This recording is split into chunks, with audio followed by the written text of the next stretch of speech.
नमस्कार दोस्तों, हमारे YouTube channel Wisdom with R K. में आपका स्वागत है। आज हम भारत में तुर्कों द्वारा किए गए आक्रमण का सेकेंड पार्ट का अध्ययन करेंगे। मोहम्मद गोरी 1175 से 1206 ईस्वी तक। मोहम्मद गोरी गौर वंश का शासक था जो गजनी में शासन करता था।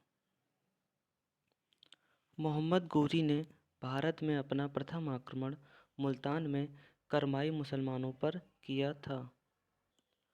मोहम्मद गोरी ने 1178 ईस्वी में गुजरात पर आक्रमण किया। इस समय चालुक्य वंश का शासक मूलराज द्वितीय था। 1178 ईस्वी में मूलराज द्वितीय ने राजस्थान के माउंट आबू पर्वत में मोहम्मद गोरी को पराजित किया और उसे बंदी बना लिया। यह मोहम्मद गोरी की भारत में पहली हार थी। दिलवाड़ा जैन मंदिर। इस मंदिर का निर्माण विमल देवशाय ने कराया था। 1179 में मोहम्मद गोरी ने सिंध तथा कश्मीर पर आक्रमण किया।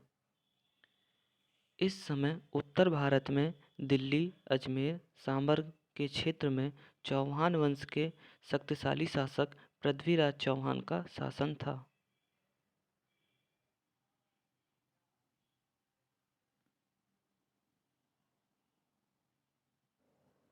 पृथ्वीराज चौहान के दरबार में चंद्रबरदई कवि था। चंद्रबरदई ने पृथ्वीराज रासों की रचना की। 1191 तराइन का प्रथम युद्ध। तराइन का प्रथम युद्ध का कारण तराइन के युद्ध का कारण मोहम्मद गोरी द्वारा बठिंडा पर अधिकार करना था। 1191 ईस्वी में तराइन में मोहम्मद गोरी तथा पृथ्वीराज चौहान की सेना आमने सामने हुई। इस युद्ध में मोहम्मद गोरी की हार हुई और पृथ्वीराज चौहान विजय हुआ। इस युद्ध में बुरी तरह पराजित होने के बाद भी मोहम्मद गोरी ने हार नहीं मानी तथा 1192 ईस्वी में पुनः तराइन के मैदान में युद्ध हुआ, जिसे तराइन का द्वितीय युद्ध कहा जाता है।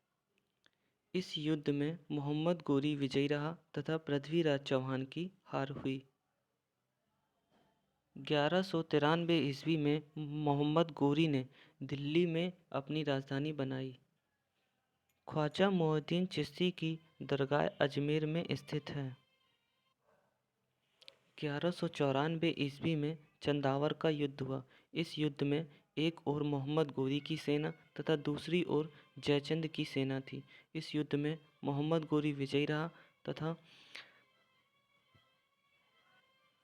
मोहम्मद गोरी ने जयचंद को पराजित कर उसकी हत्या कर दी। मोहम्मद गोरी के 4 गुलाम थे, जिनमें प्रमुख कुतुबुद्दीन ऐबक, जो कि मोहम्मद गोरी का दामाद भी था, यलदौज, कुबाचा तथा बख्तियार खिलजी। बख्तियार खिलजी ने 12